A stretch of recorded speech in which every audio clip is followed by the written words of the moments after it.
Today, we're going to talk about some questions that we always get, like, what's the best place we've ever been? And what's the most valuable upgrades for your boat? So, cue the intro.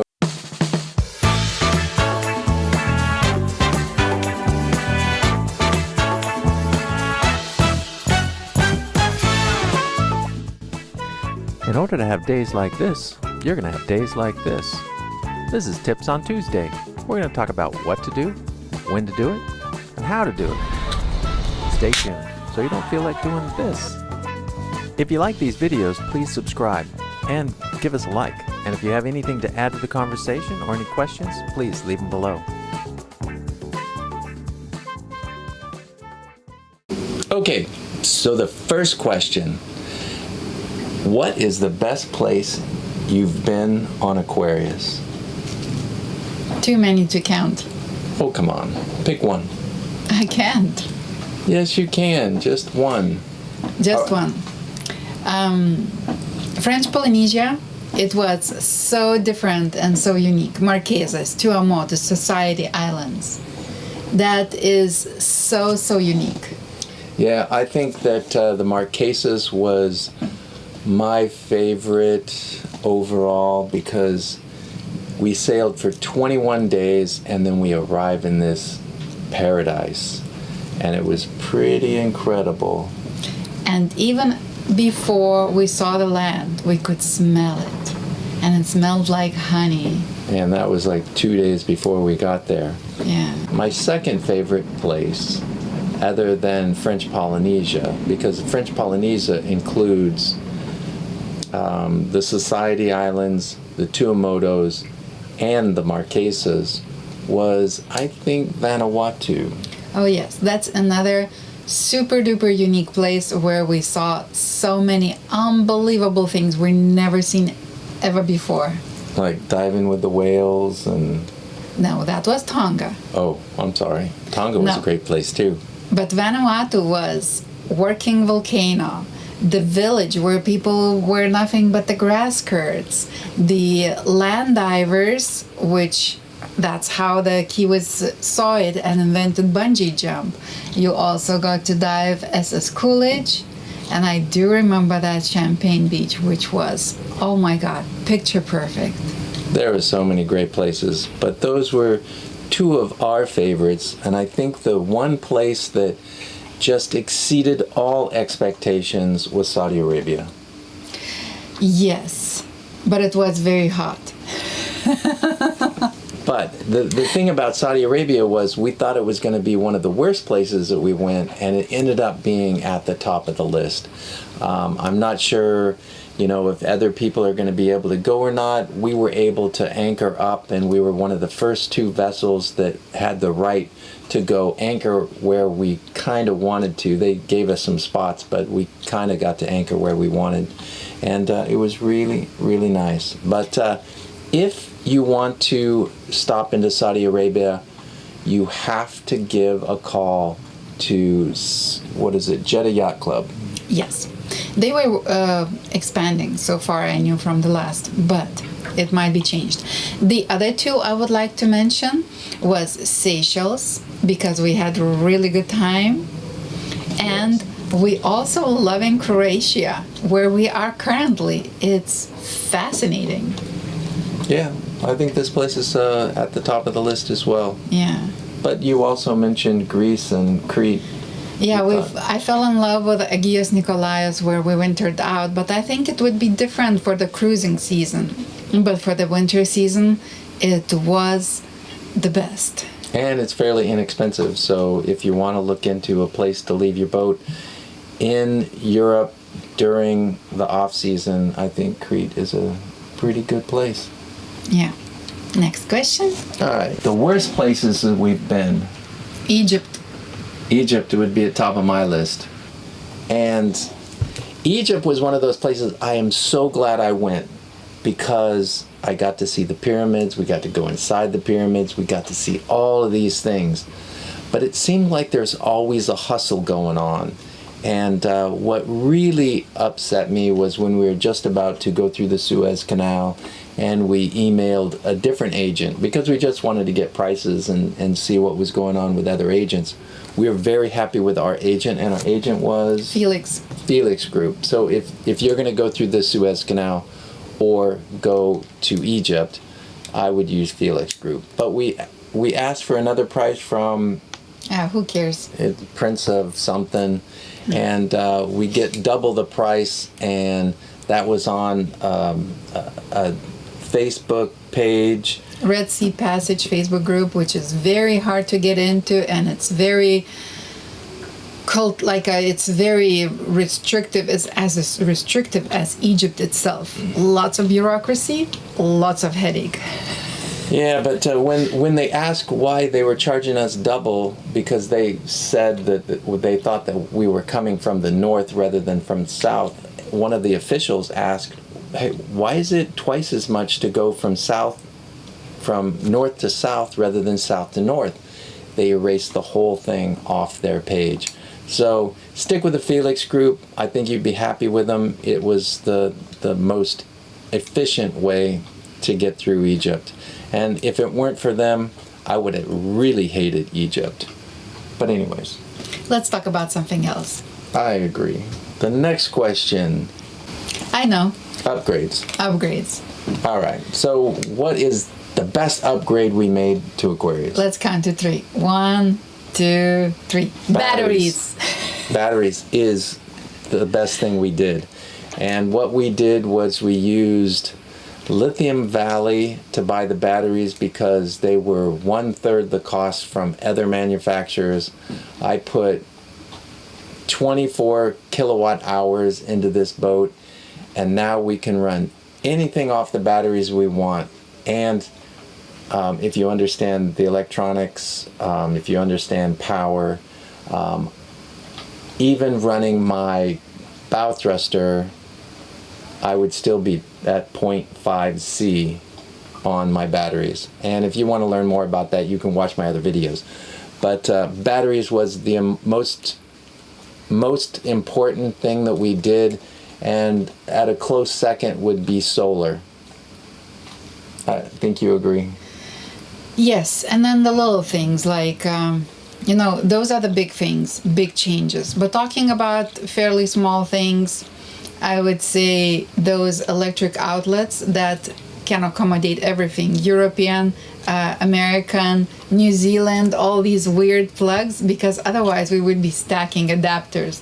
But with this one, half of our equipment is from United States, another half is from EU someplace, and we have some stuff from New Zealand as well. So those things do make difference. And then I think for our purposes, when especially we were going through Somalia and Red Sea, having a radar, the new radar, although it wasn't working as it's supposed to or as it says, but it was nice to have them with us where we can take us to the cockpit or even the front room when we couldn't take it and we were running air conditioning.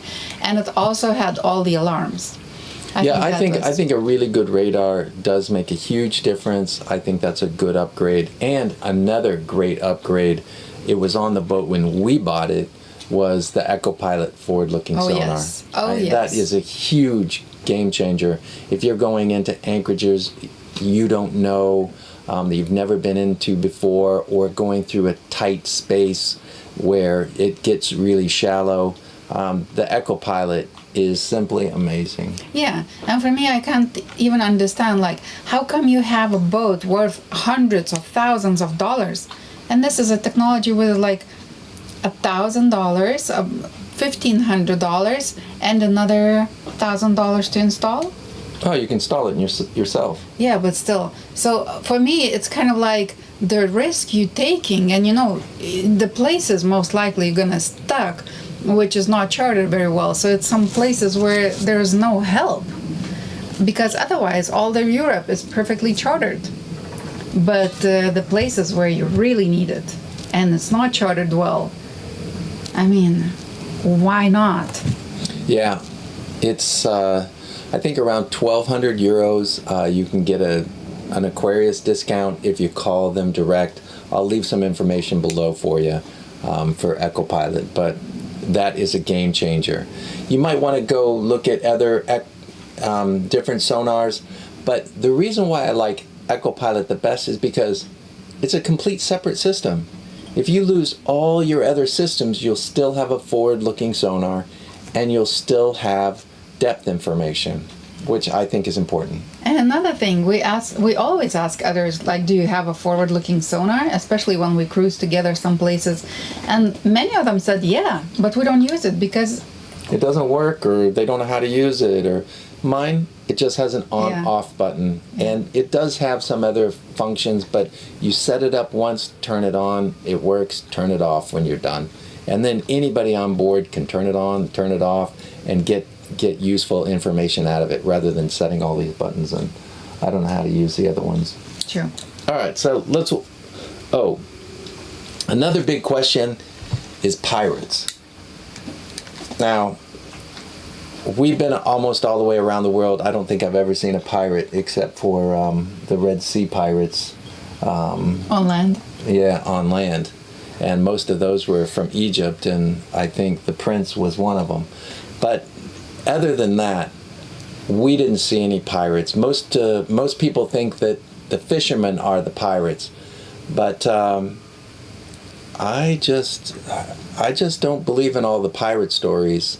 Ever since 2011, I think 2011 was the last pirate attack on a boat this size or smaller in the Red Sea, and I just don't see it, really. Yeah, I think now these technologies, it lets so quickly to get help and to escalate the issue that it just really, it doesn't allow them to be so successful, the pirates, because everyone is carrying sat phones, whatever. There are so many ships going by, and it is really too easy to communicate the distress or whatever.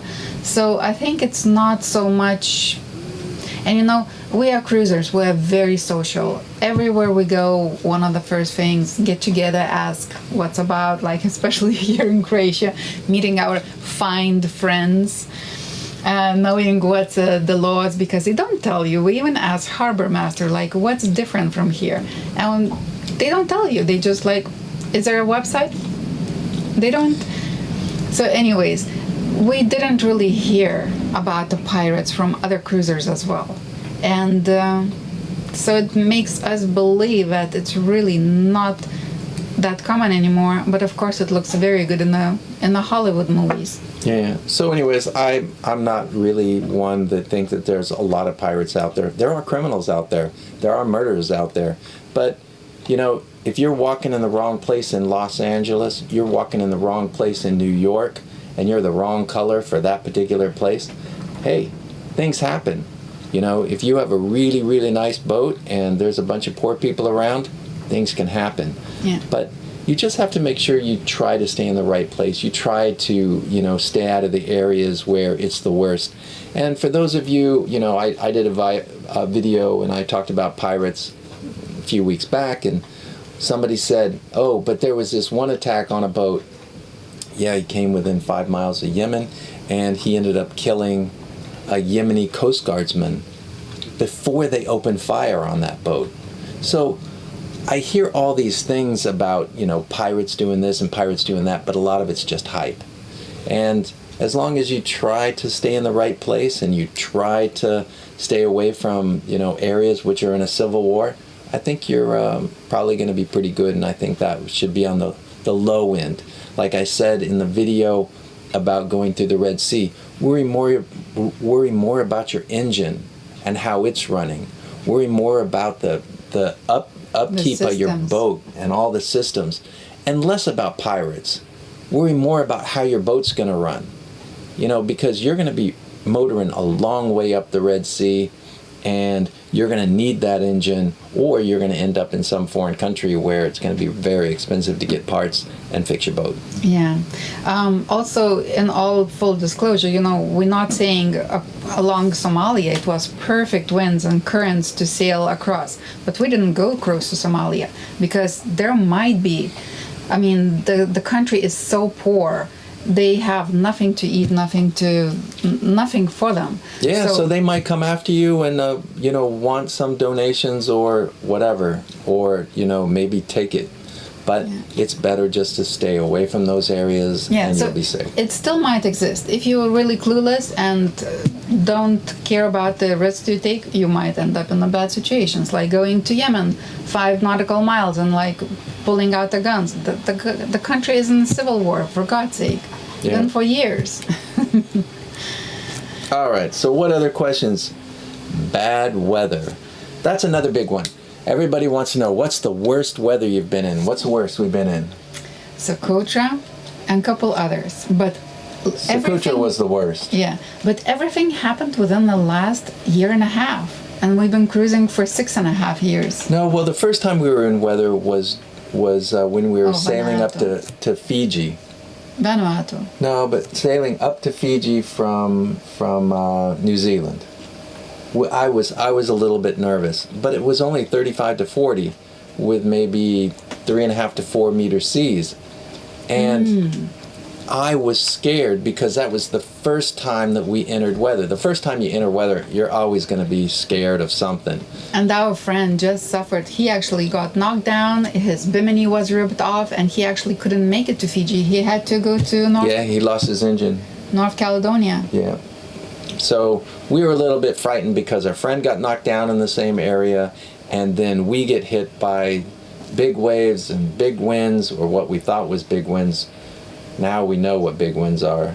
That's a little bit more than 50 knots. And we had that in Socotra. We had it in Vanuatu, but we were going downwind, so it was following seas with 50 knots. And it was bad, but it wasn't that bad. Yeah, Vanuatu wasn't that bad.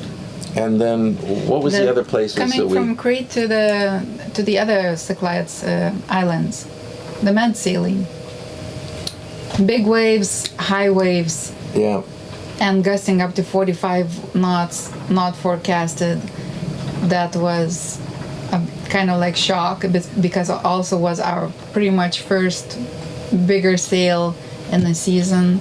Yeah, it was kind of like came unexpected. And one of the other things, when weather doesn't really go your way and you have no wind in the Indian Ocean, we went a long way without any wind at all. Almost ran out of fuel, and that was bad as well. So, next question. Oh, there was one other freak storm. Just a couple days ago. Couple days ago, get hit with 50 knots in the anchorage.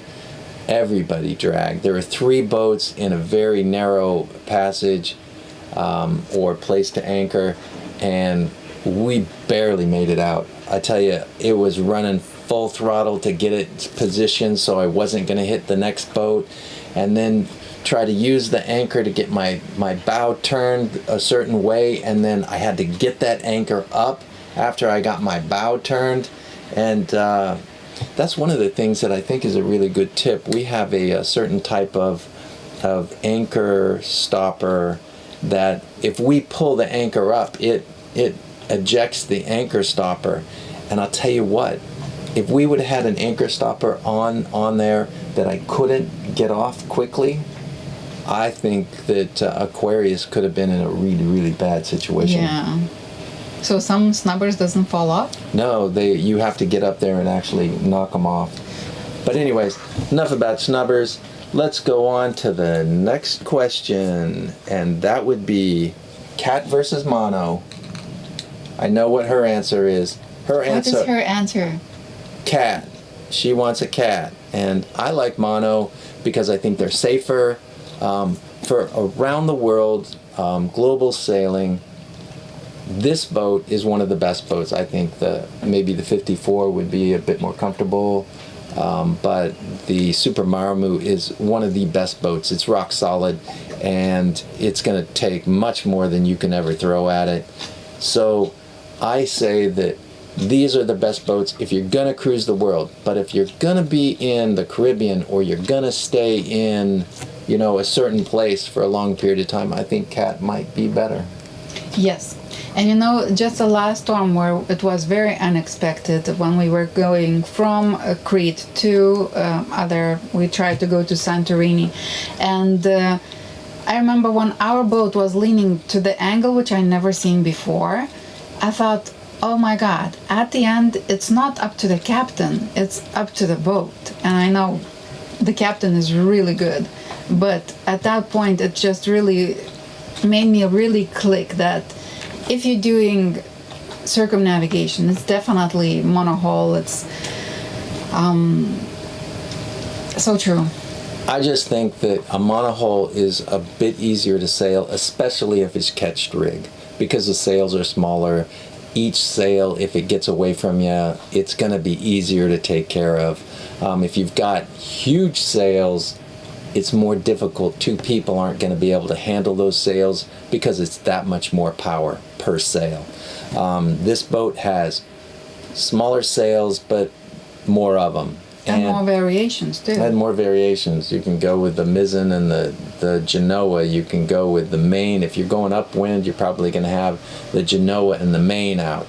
But as soon as you get sidewind and a lot of it, you're not going to have that main out anymore. But anyways, you have much more, flexibility. If you lose one sail, you've got other sails to put up. It's I think the way to go is a catch rig Super Marmu. We're in the best boat for this job, but maybe if we're just sailing local, a cat would probably be better, much more comfortable on anchor. And if you're not going that far, then you don't have to risk the weather and things like that. So maybe it'd be better. If we had completely unlimited budget, I think we could find some other boats too. Yeah, there's great cats. I think what Zatar is sailing, the Privilege. We've spent a lot of time with Zatar. I think that's a good boat. And Katana. The Katana. We did a video of the Katana 50. I wouldn't mind trying HH catamarans. I mean, it looks like so perfect, but there's not too many of them yet, and they are way out of our price range. Yeah, out of our price range. So anyways, that's a few of your questions. If you really like these videos, give us a like down below. Please subscribe. We're trying to get up to 50,000, so please help us out on that. And I think that's going to do it for this question, Situ. And I think that's going to do it for this question. And I think this will do it for this Q&A session. Very good. I like that. Anyways, leave a like below, subscribe. And if you have other questions for another video, leave them in the comments below. See ya later. Bye-bye. If you like this video, give us a like down below and click here to subscribe. That really helps us. And if you want to watch more of us, click one of those. They said they came from Spanish.